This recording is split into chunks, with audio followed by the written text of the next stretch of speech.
We're on. We're on. Myles M16 Simpson, once again. Round two. Did you think when we were doing our last podcast in like a year and a half, 2 years, that you would be making your boxing debut? On my 37th birthday? 37. Nah, not at all. Yeah, it was never like a planned thing, but it was always something I wanted to do at some point, so I guess the time's right when the time's right. Is this the last one? Or have you got like the itch now that you're training again? Jess would kill me if I said there was another one. Nah, at the moment this is the last planned combat sports fight. I'll keep doing jiu-jitsu and that stuff, but in terms of like a fight camp and a fight, this is probably going to be the last one. So you've been thinking about it for a while then?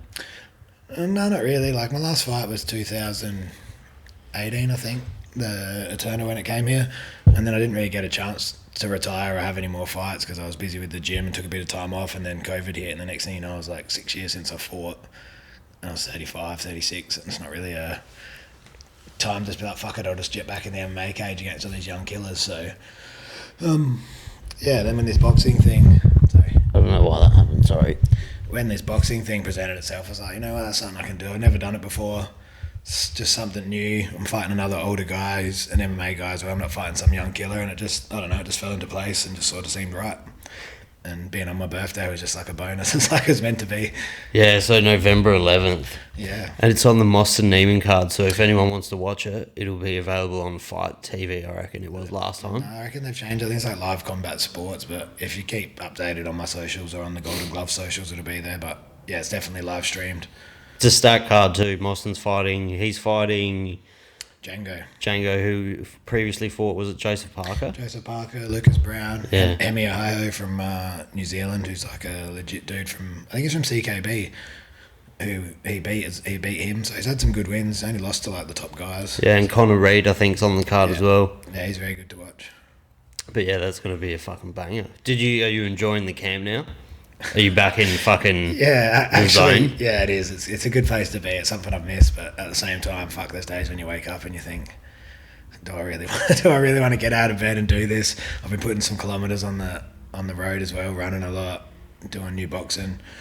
I've just started training down a little bit more at West Central, so I'm driving down there. So it's become a bit of a I don't know what the word is, like a task to get the training in. You know, I drive an hour there, I train for an hour, I drive home, I'm running 20, 30 Ks a week, sparring, doing everything, so it's taking up a lot of time, and I try and do it all outside of my gym stuff, so I'm not really taking up any of my fighters' times or my coaching time. This is all on my own time. It's fucking wild how much you like progressing as a boxer as well.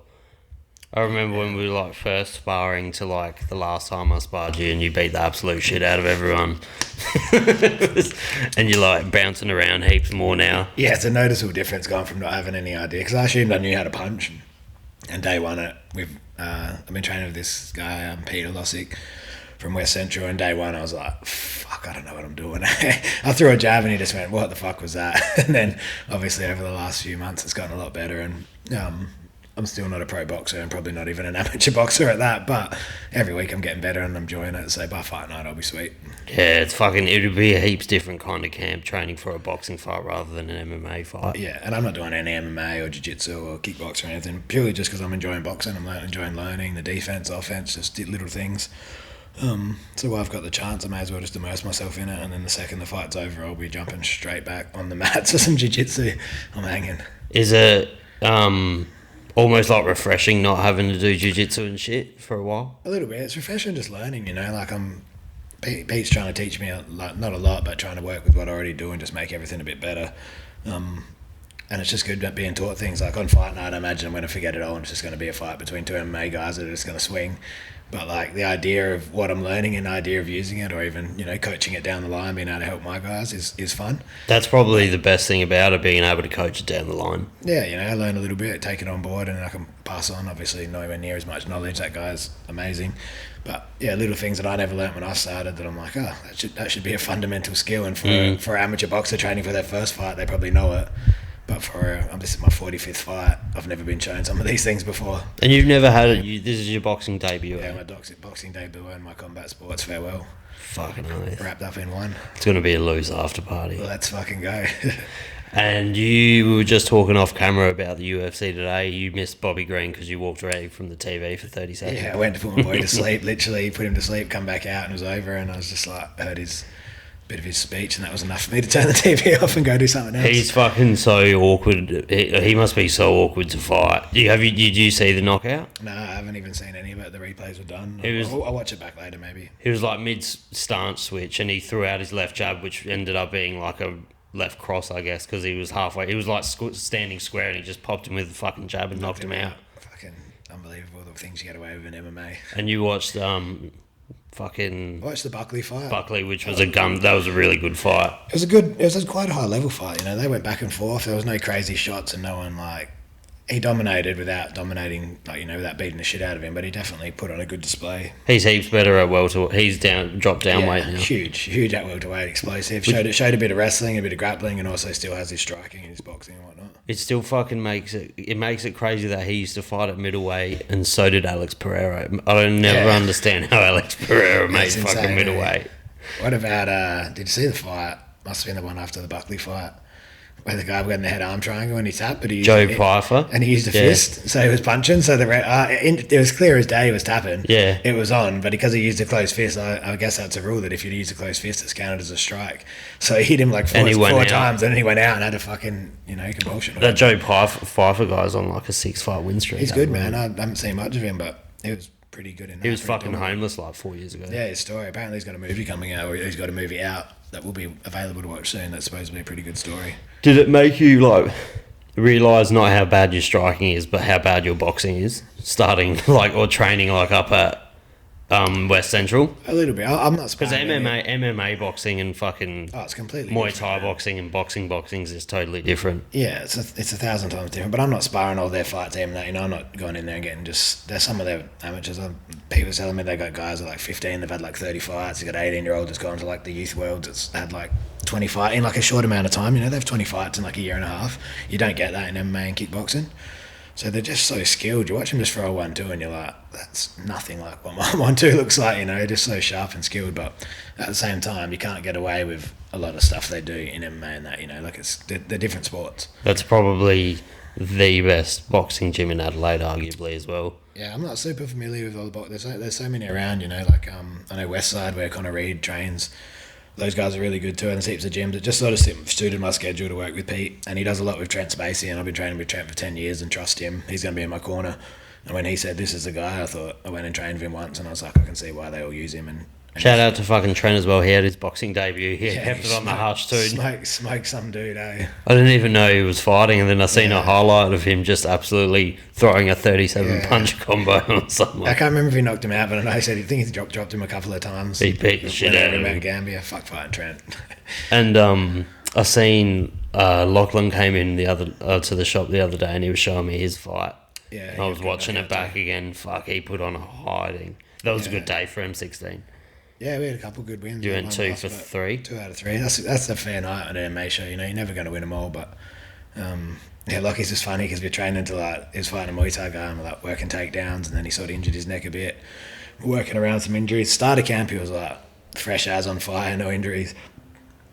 Then we had a few to work for as we were going, and then by the end of it, we sort of were just doing a lot of pads and stuff to just manage. Went in there get him down, take him down. And he lands the first right hand, and we're take down still, and then it's nah, just keep going with the right. Just keep going with the right, man. It's fucking. Even as a coach, as a fan, as a fighter, MMA is just so crazy, Lockie has never had a striking fight. This guy's had 10, 11 and Muay Thai. He's fucking Randy Couturing him. And then he just dirty boxing him, hit him with the right hand, just had him backing up, and I guess it was from the press, because he was looking for the takedown, had him on the back foot, and then just starts throwing right hands, and he's a strong guy. When he hits, I imagine it's hard. And then he did the walk-off too, didn't knock him out, but it was a walk-off TKO. I'll pay it, That's the dopest shit ever. If you get one walk-off KO in your career, then you're fucking pretty happy with that. Yeah, that was fucking dope. It's obviously a lot easier training your camp than cornering and having to watch a fighter that you're cornering. Yeah, cornering's hard, man. I still don't have it down pat. You're always learning new things. Every fight is different. There's never a fight you go into and you're just oh sweet, this is going to be easy. Things happen so quick. MMA is just such a crazy sport. Muay Thai is a little bit more relaxing. There's there's only punches and kicks. You know, you're either gonna have a guy that's kicking really good or boxing or clinching. MMA, it's like 1 minute you're a striker, then you're a grappler, and it's like you got to adjust really quickly in the corner. You got to try and get your instructions across. You got a minute in between rounds to like, this is what you have to do now, and it makes you appreciate those real high level, like UFC, MMA like coaches. The Greg Jacksons and the for us the Harbies and that are just so calm in the corner. Like their fighters come back, I've broken my arm. It's like, cool, you got a left arm. All right, the game plan is go out and jab and kick. Me, I'm like, oh, you broke your arm. Like, what are we going to do? Fucking, I can't hide my emotions as well as those guys. As much as you hate him, what's his name? Sugar Sean O'Malley, his coach. Yeah. Is a Tim Mead. No, not Tim Mead. I actually don't hate O'Malley anymore. He's grown on me a lot. He has. And he can fucking fight. He's so good. But I forgot his coach's name, but fuck, he's so good. But they've had a relationship since they started. They were like teenagers. So they know each other. So that makes up for a lot. You know, if you have a relationship with someone their whole career, it's going to be far better than someone that comes in like later on in your career and don't know much about him outside the cage. And just fucking putting together a corner in MMA would be so much harder than, like you said, in Muay Thai or something. Because you need almost a bit of everyone from everywhere. Remember when you used to see GSP fight and you'd have like Faraz Sahabi, fucking John Danaher, yeah, like just the best corner every time, like, and you're like, no wonder that guy was perfect, didn't make a mistake. They had like 3 computers working on one fucking athlete. Volkanovski probably has the best corner in fucking the world at the moment. Yeah, when he gets Eugene and Craig and or even sometimes Brad Riddell's in there as well. Like he's always got whatever, depending on who he's fighting, he's got the guys that need to be there. Speaking of Craig, ADCC next year. We're going. if Declan makes it, we're going. That's man, I'm so excited for him. He had such a good run in America. He lost a few matches to high-level guys. He had a really good run at trial. Same thing, he lost to the eventual winner. But like these Oceanias coming up, this is his time, I think. When's his trial? It's in Singapore, eh? Yeah, November 25th. November, yeah. Yeah, I'm gonna head over. I really want to be there for him to support him and see him get it done. Yeah, and then if he makes it, we have to go to Worlds. lock that in. And it's in Vegas, at the T-Mobile Arena. For grappling, it'll be the biggest thing that's ever happened in grappling history, and for Declan to make and be a part of that would be an absolute amazing thing for him, man. I've supported him as much as I could pretty much since I met him, and just to see him get there is, with all the hard work he's done, would be good. He's in a fucking really hard weight division as well. To be honest, man, it's all division's hard. Like 77, personally, like 77's hardest. The Joseph Chen's. Yeah, trials in America has like 256 guys in 77, and you got guys like Nicky Ryan, like just crazy guys that have won it, that have been to ADCC or something. It's like insane, but there's no easy division. I got Gordon Ryan's whole fan base called me, like, they were abusing me online. It doesn't take much. A bunch of snowflakes. I swear it was maybe just Gordon on fucking fake profiles, because he is petty enough to fucking comment. Because he's not smart enough to do it on his own. He doesn't want to embarrass himself, so he embarrasses himself from fake profiles for sure. This guy was like abusing the fuck out of me in a comment, and he's like, what does these two dickheads know? I was, well, I don't know much, but Declan knows a little bit about jiu-jitsu. It's amazing how people get invested into online beefs and Instagram. That's like, Gordon doesn't like you. Craig doesn't know you. Like, just let him beef. Like, you write a joke on there and just laugh at it or ignore it. Like, they were fucking going crazy. Yeah, it doesn't take much. And I didn't even say anything bad. I said that Gordon's like obviously the best. He's just like a dickhead of a person. Like, he's just he's easy to troll. It's a pretty strong statement that holds up, really. Yeah, he's easy to troll. But he's training John Jones at the moment for Stipe, which is terrifying. What do you think's going to happen there? I think John either knocks him out in the first minute or chokes him out in less than 30 seconds. Yeah, I feel like it's going to be a rough night. Stipe was so good, but he's had so much time out. He's old. He could almost be a fucking light heavyweight as well. He's not huge from memory. And he's had a lot. His last knockout to Ngannou was almost career ending anyway. He got knocked the fuck out. Had a long time off. Doesn't really talk like he's in a good spot. Was that Ngannou fight his last fight? Yeah, he hasn't fought since then. So like 6 years ago, 5 years ago. I don't know if it was quite that long, but it was a significant amount of time. Yeah, and he already had CTE. Like, you can't understand what the fuck he's saying. It was his accent from the start, and the punches definitely didn't help. Now it's like, what's that movie, Joe Dirt, when they did? Yeah. I like to see almost naked. It's like, what? You like to see almost naked? It's like, that's how he talks. I reckon John Jones literally finishes that fight any way he wants to finish it. Yeah. And then I reckon he'd have to retire. There's nothing else. I can't see him fighting Pavlovich or like... Unless they organise... What's that English guy? Or Tom Aspinall. Yeah, I don't really feel... I feel like he steps away and then Aspinall... It's just not a big enough name to risk your whole legacy on a young fucking lion, is it? I feel like Aspinall will probably fight Pavlovich for the title when John Jones steps away. Unless they do some sort of... Because in Francis's... I watched his... I think he did a podcast with Joe Rogan. In the clip I seen him... PFL have it in his contract that he can fight. Like, they'll help him fight John Jones in a mixed promotion fight if it came down to it. But obviously UFC don't have anything to gain from that if fucking John Jones gets clipped and loses. But if Ngannou even... He hasn't fought for ages either, and if he even makes it out of the Fury fight alive... I can't believe Fury booked a fight in like 3 weeks after that dude's insane. I actually been watching that weird show on Netflix, like Keeping Up with the Furies. It's good, basically like the Kardashians but the Furies, but it gives you a good look at why like people abuse him on Instagram, being like he's ducking, he does this. He's insane. He has actual mental 100%. Health problems. He has like not even ADHD, but like he has split personalities. Like one day like he is 100% I'm going to fight Usyk, and then he just wakes up the next day and he's like, I'm fighting Flora in Norway. Like did you see? I was going to say, did you see the episode where he goes there? He just goes there and he's not even there. He's in like fucking America or something. But like that, people give him so much shit. But watching that, you should be able to understand. Like he is not mentally unstable, but like his mind doesn't work like a normal mind. He's not like I'm going to get up tomorrow and do the same thing I did today. He's going to get up tomorrow, and his brain is so far away from what he thought yesterday. It's like Anthony Joshua at Wembley yesterday. He wakes up the next day and it's like that's a distant memory. I'm fighting Usyk in fucking wherever. Like he is. I reckon he belts the shit out of Usyk as well. I don't know whether it's CTE, boredom, or just he's just an insane human being altogether. He's a fucking. Is the Usyk fight 100% booked? They reckon it's done for in Saudi. And I think they paid, from what I read today. You never know, but like it's that Saudi money. But I think they're paying so much for it that they've scrapped Deontay Wilder and Anthony Joshua. I think they're having too much trouble getting that done, so they just threw the money at Usyk and they just pushed it aside. They were trying to get it done on the same card, which would have been insane, but I don't think that's happening. No shit. And yeah, so that was supposed to be on the same card. That's what they were pushing for originally, and then I think it was just going to be Deontay and AJ. And now Saudi Arabia is like the fight capital of the world at the moment. But they just got that. They got that oil money. Saudi Arabia Trust Fund or whatever it is that just has unlimited money. Yeah. So it's yeah, if they can pay it, why not? I don't know I'd love to go to an Abu Dhabi fight card. I don't know how fun it'd be though, you know. It wouldn't be like Perth where we're just drinking at a pub, slapping each other in the face.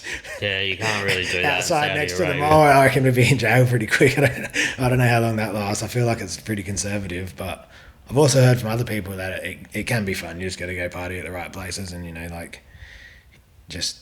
I imagine you have to have money. And you have to know people, and you have to have money. I don't think it's a place where the average guy can go and have fun. Anyway, maybe I'm wrong. I don't know. Do you know where there is a place that an average guy can go have fun though? Vegas. Fuck yeah, for ADCC 2024. Let's go. 2024. Book it. I'm going to make it my mission to get Gordon Ryan to physically assault me. I'll throw a cup full of 1 cent coins at him from the pokies. Leave my friend alone. Yeah, no, fuck that. It's going to be good though. I reckon Declan probably has a really good shot of getting through and almost fucking can compete. It's weird because he can compete. He can't just get through. He can also compete for the gold. If that makes sense. I hope so. He's not just on the fringe of the divisions. He's like a fucking force. Yeah, he's just a breakthrough win away from being like right on that world at top level. You know, he's fought the guys that are there, and he's held his own. And the gap because he fought Luke Griffiths and lost. And then he wasn't feeling like an 8-man. Then he fought him again, and the trials match was much closer. And I feel like every time they fight, it gets closer. So by September next year, that gap's going to be nothing. You know, I think he can beat anyone on his day if he keeps training, especially if he goes and spends a year at B team, which would be good. Like if he wins these trials, get a visa and go there. I'd like to see him do that. And he was saying Joseph Chen only been training like 4 years, 3 years. That kid's insane. And he's in the best division, the hardest fucking division, because everyone's that size. Yeah, his trials one was unbelievable. He's a funny one. I didn't know him, so like he came over for trials. 2 years ago, I reckon. I don't know if it was last year or the year before. Whenever the last Oceania trials was, but I think it was only 16. And Adam said to me, like, this guy Joseph Chen's here in Sydney. He's been training with B team. Like Craig reckons is legit. While he's here, you should grab him, and bring him over. So I think I just messaged him. I was like, "Do you want to come to Adelaide?" I didn't even know he was 16. I just started messaging him, being like, "Do you want to come to Adelaide and coach some classes?" I can't really put a seminar or anything. And he was like, yeah, cool. So I picked him up from the airport, paid for his flights, picked him up, took him to a nice hotel. Not a hotel, but like a motel, you know, the one in the Esplanade at Moana. And he fucking loved it. I got him like this mad room, and he was like, fucking, this is the best room I stayed in ages. Like, he was fucking loving it. Just this 16-year-old kid just had this, and I had no idea. And then hung out with him. He just came to the gym pretty much when I rock up in the afternoon. I just go pick him up, take him to the gym. He was just rolling with everyone. Then he just taught a couple of classes, and he'd stay and roll with everyone afterwards. Took him down to like Yerumbira, and he nearly got punched out by a kangaroo. If you ever want to beat Joseph Chen, just fucking take a kangaroo. He's shit scared of him. That's fucking wild that some people are so good. But he was such a mature kid, man. I'm like Jessica and Ab took Jess and my young boy Chris, he was like 2 back then, and he was like taking Chris around all the kangaroos and shit. Like, you would have thought he was a fucking 30-year-old man, like how mature he was, just travelling the world on his own. And since then he came back and did another seminar, so we'll always have a pretty good relationship with him, I think, at M16 to bring him over whenever he's around. But I just couldn't believe how good he was and how he just travels the world training, coaching and competing. Yeah, does he go to school? Nah, definitely not. But it's wild that some kids can just, because it's not uncommon in jiu-jitsu, because like he must be on the spectrum or something, eh? Yeah, everyone that does jiu-jitsu is like, everyone's on it nowadays anyway, eh? Yeah, definitely be on he must have what Craig calls the perfect mix. Yeah. Half the perfect mix. He's got half. I don't imagine he's on the juice yet. But when he's 30, he's going to be the best in the world. Well, you know, he's only 19, so he's got so much time to catch up to guys like Gordon and just be unbelievably good. And he's not even a black belt. No, he only got his brown. He's been training 4 years, I believe. When he came over and did trials and that, I think he'd only been training like 2 or 3 years. And he just got so good off of instructionals and just training with guys in China and whatnot. Because weird, he's like Chinese, Russian, Taiwanese. Like, he's got this strange as background and past like whatever it's called, citizenships. Like, it's a strange mix, but super nice kid, really good. I'd always support him as well. Anytime he comes here, I try and help him out as much as I could. He'll be cornering Declan in Singapore, which means I can just sit in the stands and drink beers and cheer. And he's only a brown belt. Brown belt in 4 years, fucking crazy, isn't it? Belts don't even mean shit anymore. In Nogi, you know, guys are so good at such a young age, and you get wrestlers coming in, and you get guys that like train so much wrestling and jiu-jitsu. The belts are kind of irrelevant, I think, in that ADC style of competing and competition. I get secondhand embarrassment when I scroll on TikTok and shit now and see people training in a gi, because I'm so like foreign. 2023, it's so foreign. There's still a place for it. I got nothing against the gi. It's not for me, and it just never took off at my gym. That's why we kind of just got rid of it. I enjoyed doing it. It never took off anywhere though. I think obviously no gi's what's pushed jiu-jitsu into more of a mainstream audience. Oh, for sure. There's no highlights from a gi tournament anymore, you know, fuck all compared to what you see at no gi. And then you got the combat jiu-jitsu. Shout out to, I think it didn't Conway just fucking win one today? No, last night on that same show. I didn't see it. But I think he did really well. He won the match. I didn't see if he slapped him around. I seen one photo of his face, his hand straight across the guy's face, so I imagine he got one. He actually messaged us in our group chat. He said the worst one he got was from Declan before the match. He said he was fucking around with him and slapped him a little bit, and Declan just not wigged out, but just took his chance and just fucking got him with a wicked one. He reckoned he was hell sore today, and everyone out the back stopped and was like, what are you guys fucking doing? Combat jiu-jitsu is fucking brutal. Shout out to Declan for finally getting one back on Conway for all the shit he puts him through. Declan we were talking about it on the podcast. He hasn't had one yet, has he? No, I think he'd be open to the idea if the match was right, but like, his fucking hands are huge. That'd be horrible. And he can wrestle now too, so it'd have to be a high-level black belt, you know, the guy that's equal in jiu-jitsu, otherwise he's just going to fucking smoke him. It's such a dangerous sport. It's more dangerous than MMA, to be honest. That last one they did here, like this element fight night, no, I didn't do it. No, I did one in Tasmania. That was pretty dodgy because I had no commission. The mats were like 2 centimetres thick on a fucking basketball court, but no. And the guy weighed 46 more kilos. Yeah, the weigh-in kept changing, 88, 92, no weigh. There was no weigh-in, to be honest. We didn't even get on scales. There was no point.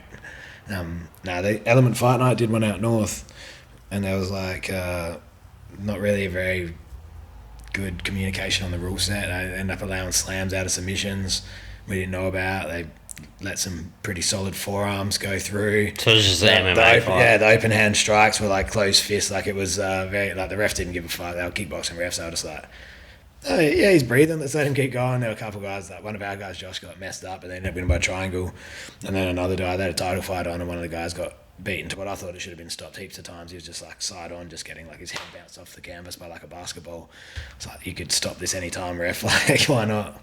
So it's the one you did, were you allowed to curl your fingers? No, so no curling your fingers. It's got to be open palm, and it's supposed to be Are you allowed to go like Eddie that, Bravo, right? I think, is pretty strong. I'm like, it's got to be a slap and pull back. You're not supposed to like Drive through, but everyone does. You see guys just like literally just bounce, like holding their head and just clapping, and their head's in the middle. Because if you can hit them with like your palm, like there, like that's worse than a punch. 100%. I hit that guy in Tasmania harder than I've ever punched anyone in MMA glove on the ground. Not even close. Was that he had the fucking hematoma in we're his in eye? half guard. I just got the back of his head and I was just clapping, just like 1, 2, 3, and it was like you could see in his eyes it was like it was pain. Perfect. Oh, you missed the first. This bloke, a contender series bloke. His name was Medina. I think he was Brazilian. It was one of the first prelims, I think it was, on today's card. Fuck, he got knocked out. He kept going for leg locks, like just kept going for him, and he was getting the shit kicked out of him. But he was so committed to this heel hook, and Bisping was like, or Felder was like, he's gonna get knocked out. Like he's fucking just staying here, and he got knocked out that bad that the next punch woke him back up.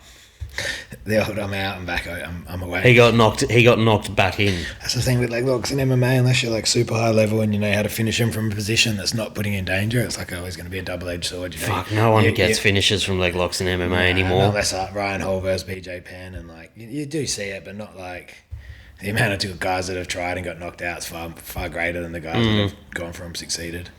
Especially like entering the legs, see like the Minari rolls and shit like that. That is a very, very small place in MMA. Ryan Hall hit a really fucking dope Minari roll on someone once. And BJ Penn. Was that within the first minute? And BJ Penn went the wrong way and just blew his knee out. There's a place for him. Like there's a place for anything, but like, fuck, I'd rather, if you're getting bashed on the bottom and you're dumping a leg to try and save yourself, it's far different to like opening a match with an Minari roll and being on the bottom getting stoved with just punches and elbows. Fuck that. So you haven't done any jiu-jitsu since you started camp?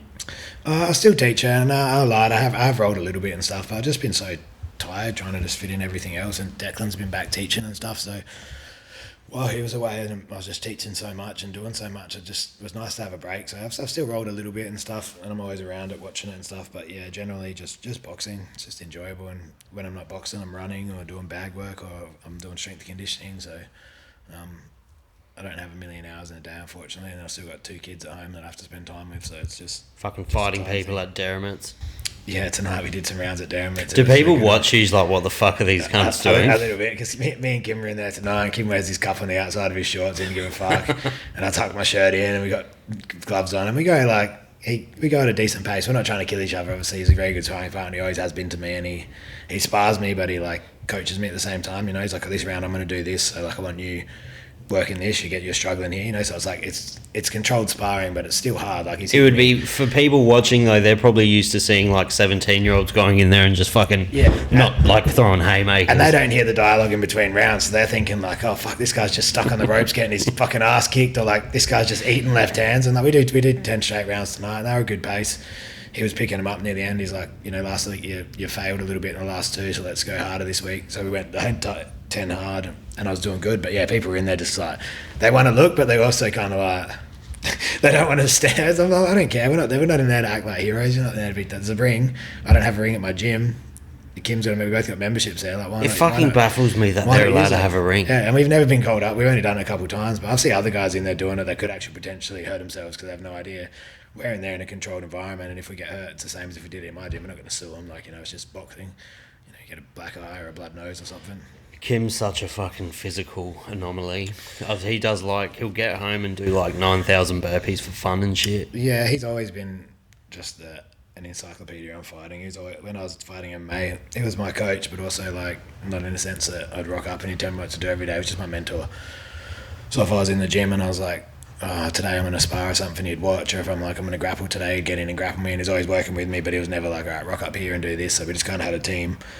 And he can take that same thing. We haven't trained together for a while now, and straight away within just a few sessions of boxing, he's already picked up right where we left off. The chemistry is good, and he's got me sharper instantly. Like basically, we get in there and we just work well together. Is he going to be one of your cornermen?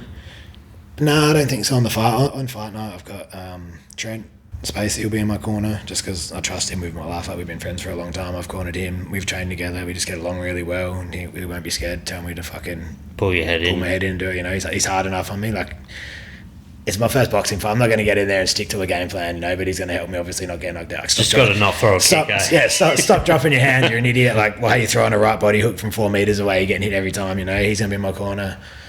Hazy's going to be in my corner because he's just been with me for 10 years and I just want him there for my last fight, you know. He's a really good coach, actually, to be honest. I think when he stops fighting, he'll be a guy that can really step into a coaching role, and he understands boxing really good for some reason. He's never boxed anywhere else, but he just has a really good eye for like angles of boxing. Like, he's a guy that he tells me things. I listen to him and I do it, and I'm like, little fucker was right. He knows more about it than me, you know. Just some people have an eye for certain things, and he's got a good eye for boxing. And then Richie Elliott will be in my corner as my hand wrapper and my cuts and my actual, like, I don't know, like the guy that knows everything about boxing. Probably won't be giving me instructions, but if I bleed, get cut, and need my hand wrap. So yeah, Trent, Richie, and Hazy. That's a fucking dream team corner. I've had Trent and Richie in my corner before. Went out my last couple of MMA fights. Richie was there. Trent has cornered me before, same thing for my last MMA fight, and I've just been around him for so long. I just feel comfortable with him, and all I want to do is just have a comfortable fight. You know, it's 4x2 minute rounds. Sport I've never done. Keep your hands up. Are you scared that you're going to like accidentally kick him or something? No, nothing like that. The only thing I've ever been scared of when I fight, honestly, is never like losing or getting hurt or doing something wrong. Is just having a shit fight where nothing happens. Like, it terrifies me that we're going to go out there and like he's going to be a bit awkward, I'm going to be a bit awkward, and we're like, is it eight rounds or 4? No, we're doing 4 2-minute rounds. It's a short. It's a sprint. Yeah, and that's what I'm preparing for, is a sprint. Like I'm ready to go.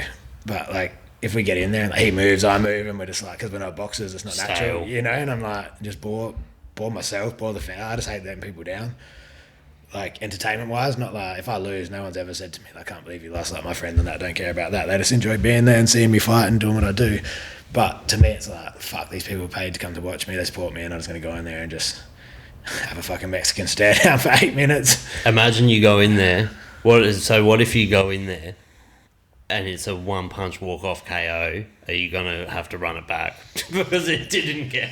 Fuck, bro, I'll probably run a marathon straight up. To be honest, I'll probably go outside and run a half marathon because I put in so much work. I feel like I need to do more, but you know, you're never upset with the one. I don't think I will. Is it 10 ounce or 12? I think that'll be 10s. I'm not sure. Bro, I don't know much about boxing, man. 10 ounce gloves are fucking tiny. Oh yeah, and they lace up, so it'll be like, you know, when I get hit. They're MMA gloves. They're not as small as MMA gloves, but the padding's pretty similar. On a really good pair that's like horsehair and like fucking really tight on your knuckles, like those Cleto Rays and those Grant and all those gloves are tiny, man. Like they're just an extended fist, but they cover your fist and that's it. Like, you ain't blocking with them. You ain't doing like double forearm guard and shit. Well, when you fucking see people like Mostyn and stuff wearing them, they look like they're just wearing mittens because they're so fucking big. Mostyn's last fight at Don Polsky, the first Golden Glove show, when he hit the guy, I had a few people watching from home and stuff, and just like, oh, it looked like the guy went down.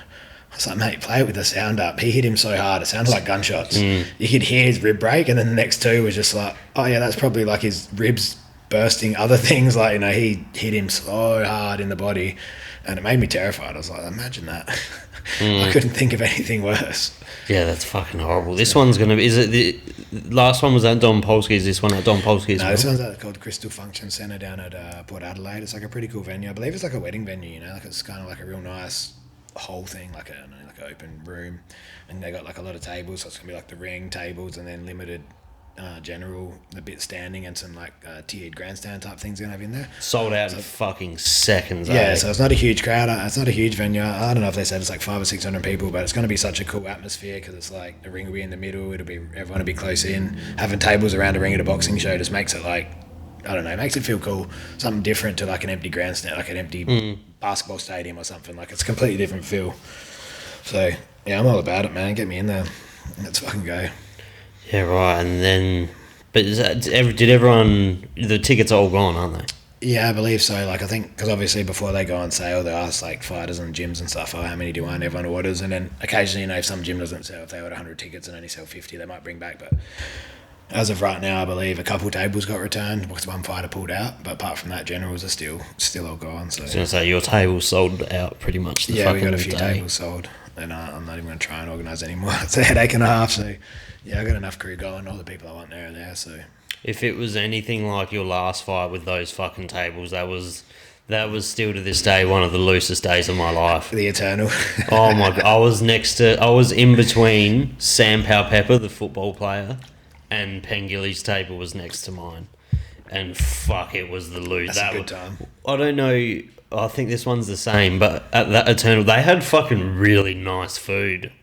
Yeah, the food of the Adelaide, because that's what the basketball ran. That The food is titanium. like ridiculously good. It was so good, and they gave us unlimited drinks all night. Yeah, so it's unlimited drinks. I don't know what the food is. I believe you get like a platter on arrival, and then they bring out hot food during the thing. So I don't know what it is, but it is all you can drink. So We got cut off before you walked out. I don't think they'll cut anyone off at this. Oh, one. no, the last one. Oh, the last one? We got cut off before you. It'll be a shorter night too. I think there's like 7 fights, 8 fights or something. I'm fight 3, so I'm hoping to get in there. Oh, you're fight 3. That's so good. I wanted it to be earlier, but they were like, "Oh, there's 2." I think the first fight's like 2 guys having a debut, heavyweights, and then the second fight is another heavyweight fight with some inexperienced guys that have only had a few fights. So they said you can go third, and then there's a few after me. So hopefully I can get in there, get it done, and then get in the crowd and get a few beers down for my birthday.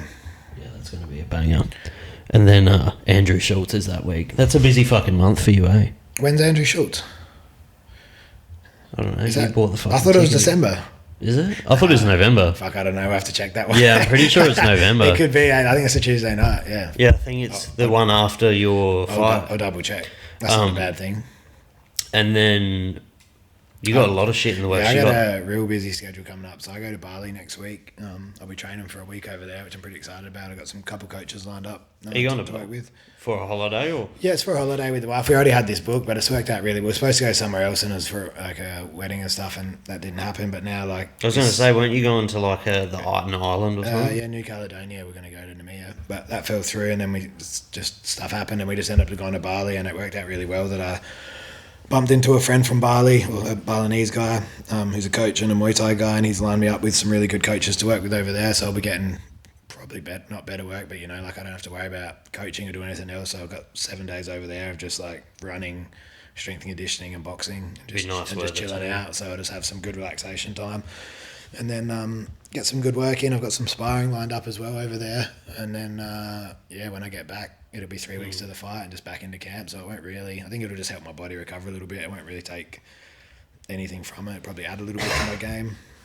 The last week of your work will pretty much finish up soon, and then the rest of it will just be maintaining your body and shit, eh? Yeah, basically I'll stop sparring 2 weeks before just to stay fit.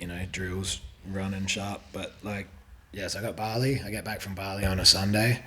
That Thursday we fly out to Perth with Ryan for Eternal. He's having his pro debut. Which worked out fucking good for him, eh? He was supposed to fight on DFC and the guy did his knee, and then it's worked out that he's fighting a guy over there. One of the guys from our gym just recently fought and beat him, so I know that they're going to be hungry to beat our gym and get that one back. So it's his pro debut as well. All Ryan has to do is try and punch him in the nose, because there is no fucking way that nose is the same after what Cam did to it. Cam broke his nose and he did some damage to Cam's eye socket that night. That was a... Cam still it probably has issues from that fight too. That was a legitimate war. That would have been the most frustrating and exciting fight to corner. The thing is, I watched it back and it was like...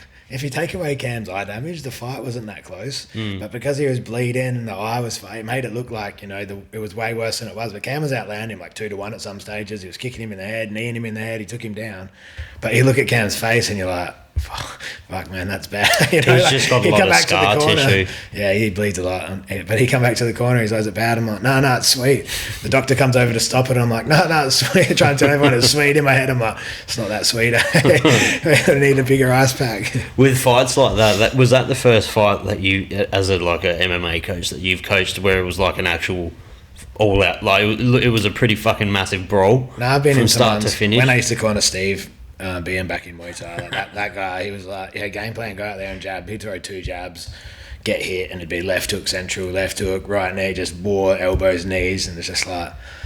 I'm just going to close my eyes. I can't be here. I rewatched a fight of his the other day. It randomly fucking popped up on my YouTube, and it was the one that was really fucking bad. It was blood everywhere. trying to think. There was a few, man. He had some wild fights. I got to find it. But then he had some really good ones. Like, we went over to Melbourne and he fought Chris Bradford, and he'd wanted this fight for so long. And Bradford always says he was too heavy, and like he got down to 83, and he was a big 86 fighter. Like, it nearly killed him. I think there's photos of him laying next to the spar, and it's like his stomach's like this one. It's like his stomach looks like a quarter pipe going up to his ribs. Like, he made it, and then he put on a clinic. That was one of his best performances. Like, it's insane that he's a doctor. Yeah, he had a few fights like that, but then he'd had a few fights where he'd just go in there and just go to absolute war, and I'd be in the corner just like, he doesn't even need me here. He's giving me anxiety. I'm about to have a heart attack. Like, you know, and because he was such a good friend of mine too. You know, he's one of my best friends. It made it even worse. I'm like there on a coaching level. I'm a fan of the sport, and I'm his best friend. I'm like, this is a lot of pressure. That's fucking wild. I've been in the corner for a few of them. It's crazy about these doctors that are fucking so violent. Matthew Stevens is the most violent doctor in fucking he's got a Adelaide. PhD and all sorts. Yeah, he's a smart guy. But yeah, Steve's a doctor now. But yeah, so Ryan's got that fight on Eternal. And then we come back and I think I have nothing. And then the weekend after's my fight. And then the weekend after's Zach's fighting on Hex. I was just going to ask, did you ever have fighters on Hex? But then I remembered that Zach's fighting on Hex. Yeah, I fought on Hex once before as well. But yeah, so he fights on Hex, his pro debut. And then the weekend after that is trials for Declan. I'm going to Singapore. So it's going to be a busy 6 weeks. And it's going to be a busy run to the Christmas. Yeah, by December I'm just going to be like, all right, with no comps, no fights. December's just going to be a chill month at the gym. Just like, you know, get in there and just have some fun, do a grading, probably have a barbecue and a bit of a Christmas show and call it a day. That's lucky for Zach to get on that card as well, because that's probably the biggest Hex card there of recent memory. Yeah, and it's at a sick little venue and everything. Yeah, I've known the matchmaker for a few years, and he's been talking about Zach. He likes him as a fighter, and we've tried to get him on. It hasn't really worked out, and this time it did. And then BJ's business partner owns Hex now, so yeah, remember BJ from obviously. Yeah, I was talking to BJ about it the other day because I want to get some fucking commentating in with him. Yeah, so his business partner owns it now, so it's a small world. So hopefully we get a pretty good relationship with Hex and start getting some guys on there over the next few years. They're definitely the biggest promotion besides Eternal in Australia, production probably wise. Yeah, I think Eternal's just such a good show because it's so consistent. They turn out like 7-8 shows a year, and they're always good, and they look after you well, and they put on good matchups. They don't put on shit fights. They don't have any bullshit. It's just like a good show. And it's on Fight Pass, obviously. Whereas Hex only do like 2 or 3 a year or whatever, but they're like big spectacles, and they have entertainers, and they have fucking not the halftime shows, you know, but they get people in the ring to sing and dance and do that sort of thing. It's like a good show, but yeah, Eternal's probably like more consistently turning out the better shows, whereas Hex is just a good spectacle. And the fights they've been putting on the last few have been epic. Like, they're stacking their cards. It's a shame that they don't come to Adelaide anymore, though. Eternal. Yeah, Adelaide just didn't support them, man. They're a one-show city. That Titanium Arena, your last fight was packed out a fair bit. That was a fucking bit of an overkill of an arena, though. That was fucking huge. But that's because MMA Down Under 10 years ago used to sell it out. They'd have 2,500 people. Forgot about MMA Down Under. MMA Down Under was the best. Like MMA in Adelaide, the last show, DFC last Friday night, so that had one pro fight. Back on MMA Down Under 10 years ago, we'd have 10 pro fights. Like, MMA's actually gone backwards in South Australia. Which is crazy because the talent's gone up, so it doesn't make any sense. But now people are fighting amateur for way longer, and I don't know, the pro scene's just dead here. I don't know whether they're just not paying enough or what the deal is, but M16 Fight League. Hey man, I want to start it, but we don't have the fights for it. DFC wasn't a bad card, but Element put on a fight show the one before, and unfortunately even our gym, we just didn't really have anyone available, and they only managed to get like 4 or 5 MMA fights on their show, and they had to do the combat jiu-jitsu and that. For me to start an MMA show, I want to make sure that I can put on like 10 to 12 quality fights. Because the Open does pretty fucking well. The M16 Open's done good shit for jiu-jitsu in Adelaide. Yeah, and we're going to bring that back too. Same thing, we don't have heaps of support for that. There's a couple of gyms in Adelaide that are stuck in their ways from fucking 1996 and still think Hickson Gracie's the greatest fighter on the planet, you know. People just don't want to change with the times, you know.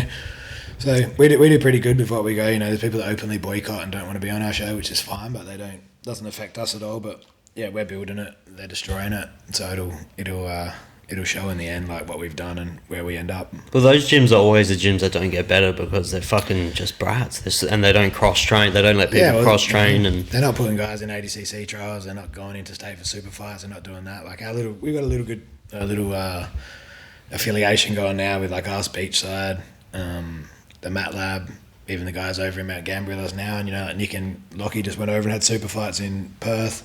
He's a good mates with in America. Is it Deacon from Tasmania Deacon from as well? Tasmania, and then they're all going around and competing, you know, and it's like, we don't care if people don't want to support us, that's cool, but we're obviously getting guys where they want to go, so there's a pathway. and we're trying to make it easier for Adelaide athletes to get there. So yeah, we'll keep doing our shows, do what we can. MMA will be a little way off though. Until I can guarantee I can get a decent stacked card, we won't do it. But the jiu-jitsu, we'll keep pumping that out for sure.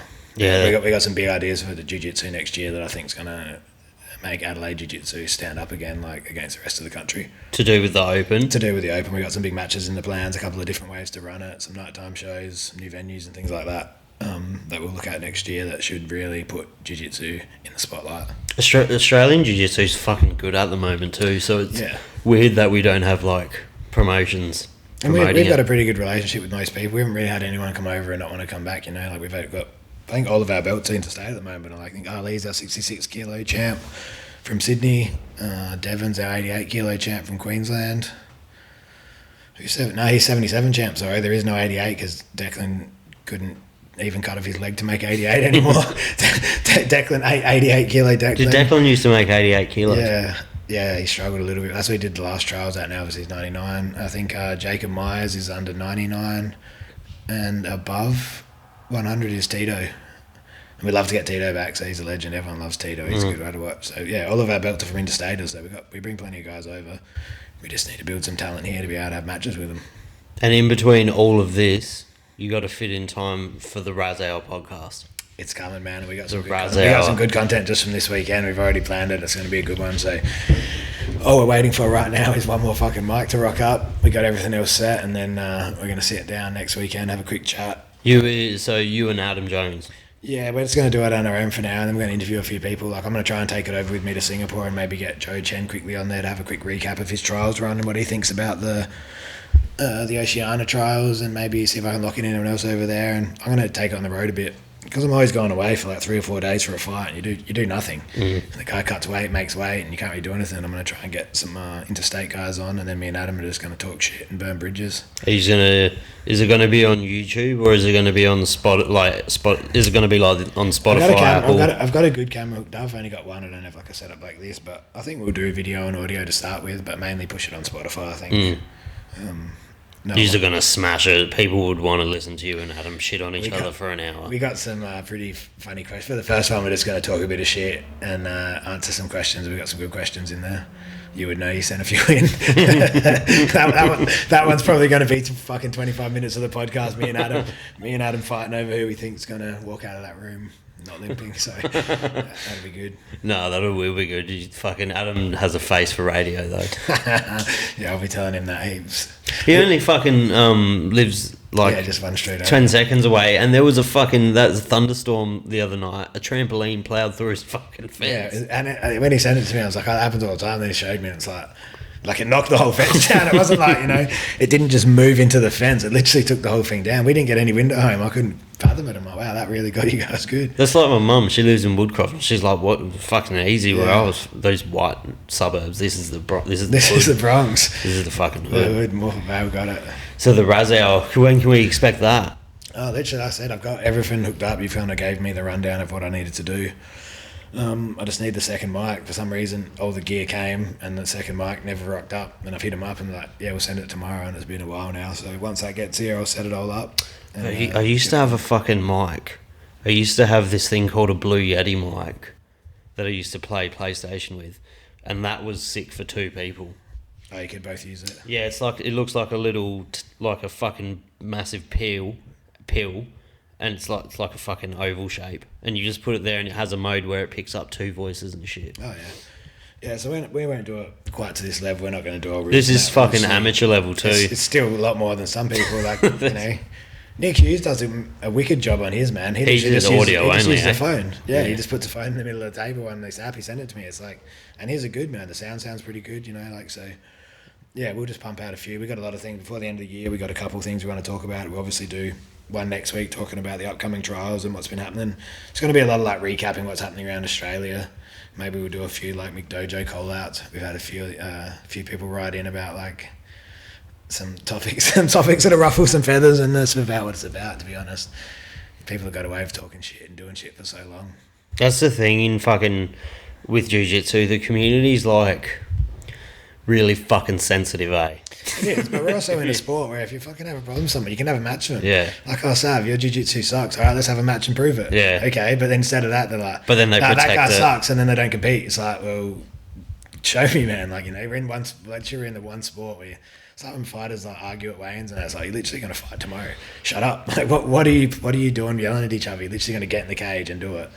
Well, all of it, or at least like 95% of it as well, would be jealousy, because M16 and Jones Jiu-Jitsu and like Conway and MATLAB, they're all, everyone that has a problem with them have a problem with the gyms that are doing the best in Adelaide. A little bit. It's tall poppy Like, syndrome. No one wants to. yeah. Everyone says they want to see people do well, and one thing I've learned from fighting is they don't. No one wants to see you do well. Your immediate friend, your friends out of the gym want to see you do way better than the people. Not the people you train with. Sorry, in the gym we got a lot of support, you know, but like all these other gyms, we want to see you do good. It's like a massive thing. Like no one wants to see anyone do good and succeed, and it showed in their comps and stuff. We get no support from some gyms. Oh yeah, next time we'll do this. They never do, and it's like, it doesn't matter and it doesn't affect me, but it's like you can see that people don't really care about your success. Did you want to check if that was the kids or anything, or just pause it? No, it's nothing. All good. My kids don't have phones. They don't. No, it's actually nothing. I don't even think it was my phone. Anderson would be fun. Oh, was it my phone? There you go. Is it your kids? Yeah. You got some kids running around Yeah. Moffat Vale? Anderson doesn't have a phone yet. What are you doing to the fucking kid? Fuck, man, he'd never get off it. How old's he? 6. No, he's Yeah, 6. he needs a It's phone. his birthday next weekend, actually. He'll be 6 next Sunday. Needs a phone. They need a phone by like 8 now. Nah, we'll get him one of them. We had this horror story about this. One of our friends' kids had a real bad time. Like, nothing crazy, but like, we're like, all right, we're getting him one of those watches so he can ring up if he needs it. There's too many fucking weirdos out there these days. Like an Apple Watch. Yeah, the second he can leave the house, he's getting a tracking device for sure. Yeah, you can get the... So, on the Find My iPhone shit, like, you can full track where they are at all times and stuff. And even that, you can just get like a watch now, literally, where they can just push a button and it automatically rings like your mum or dad. Like, And the only thing they can do is use the ring. call. Yeah, it either tells you the time or it rings the emergency contact, which is like me or Jess. Yeah, right. I remember when I was like 14 and I got the access to a phone for the first time. So unfortunately, you need that sort of shit nowadays. There's a lot of fucking weirdos out. Not that there wasn't back in our day, but now it's just like so much easier for them. Well, back in fucking... When I was growing up and MSN was cool, you'd think... I don't know. Do you know how many fucking, like, old men probably saw my penis? Yeah, probably message you being like, ASL. No one knew about... Age, sex, location. No one knew about Sav, fucking... 13, Morphet Vale. Here's a picture of my dick. Well, no one knew that that was a grimace. thing. And fucking... I might have fucking, like, dabbled. The girl you thought you were talking to from just down the road was really some like 60-year-old Bob from America. Yeah, 100%. Like, now that I think back on it, probably a lot of people I used to talk to were definitely, like, his real thing. late 50s men. Bob 60 from Louisiana. So not quite what I was expecting on the other end. Yeah, it's a fucking weird place now. It's... having children would be so fucking stressful because there's so many freaks. Yeah, it's Like that fucking dude in Queensland that just got... Was it in Queensland? Is this the childcare dude? Yeah. Jess was telling me about it just before, and I hadn't heard about it. And I was like, He has like 1,200 fucking cases over 10 insane. years. He got you'd just kill him if it was your kid. Eh? he got boiling hot water thrown at him on his first day in That's jail. what Jess said. He's a cellmate, and I was like, see, there is still good people. Even criminals have a moral compass. You know, that guy's probably never something not as bad, obviously, but he's probably never something bad. But he still knows that touching kids is the wrong thing and throws the fucking. Do you know that Russell Manser bloke? That bank robber, he's all over Instagram. I remember you saying you're going to get him on. He made a post today saying Queensland have like the softest laws for pedophiles, like they get the least time there. But what's crazier is the people that beat the fuck out of him and threw the water on him are going to get longer sentences than what he's going to get. They should get it reduced. For every burn in his face, should be 6 months off. It's fucking crazy. Hit him with 6 litres, there's 6 months off your sentence. Is this the first camp you've had? Oh no, was Anderson born when you had your last MMA fight? Yeah, so that was a really hard time, man. When I first, literally, where was I fighting? 2017. I reckon I was flying to Canberra. I was having a bad time with fight camp anyway. I had a fight lined up. Trained for it, got to the Wednesday before the fight, and I was supposed to fight this Ethan Dunniam in Melbourne, and I got to the Wednesday before, and it was just real hard to deal with. The promoter, he kept being like, oh yeah, the flights we booked this week, this. Then they got to Wednesday and he just messaged me like it was as simple as just like, oh, show's off, we're not fighting. And I was like, what do you fucking mean? Like, no way. Like it crushed me because I'd only had the gym open for fuck all. I'd put everything into the gym, and then this fight was going to be like, you know, putting my gym on the map. Cancelled it, and then I just went on a 3-day binge of just eating and just like pissed off and sad.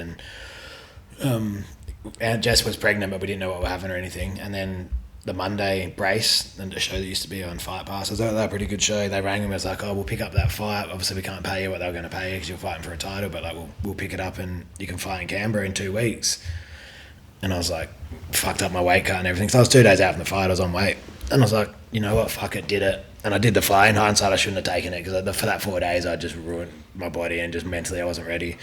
I took it, and then Jess actually found out we're having like, Anderson was a boy while I was on the plane to Canberra. So I like got off the plane, found out I was having a boy, and it was pretty emotional. I was like sick, like super happy, but I was out on my own. I didn't have a coach or a corner or anything, and I'm like no one to share it with. And that was kind of the beginning. I was already like, you know, the 2 weeks of extra training on top, just emotionally wrecked.